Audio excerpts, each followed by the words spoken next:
Uncle చింతపకాయ packet ఒకటి ఇవ్వవా? పాంబిల్లొద్దు చింతపకాయ ప్యాకెట్ ఏ థ్యాంక్స్ అంకిల్. అంకుల్ చింతపకాయ ప్యాకెట్ ఇవ్వా?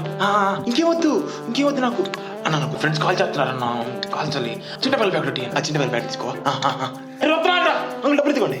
పర్లేదు పిల్లలకి ఇచ్చే. పిల్లలకి దీపావళి పిల్లలే కదా కాల్చుకునేది. కాల్చుకోండి అన్న. నాకు చింతపకాయల ప్యాకెట్ ఒక్కటి చాలన్నా. చింతపకాయలు కలుతాయి, తడవలు కలిసి అదొకటి చాలన్నా. సర్లే పట్టు. థ్యాంక్స్ అన్న. A few years later. చింతపకాయల ప్యాకెట్ ఈ వయసులో చింతపకాయలు పెద్దనా? ఇవి తీసుకో. పెద్దనా డబ్బులు ఉంచుకో నువ్వే. 3 weeks later. దీపావళికి బీడియానికి వచ్చి చింతపకాయ ముక్కులో పెట్టుకొని, అరే మా తాతకి ఇష్టమైన పాట పెట్టండి రా. తాతకి ఇష్టమైన పాట. ఈ మచ్చి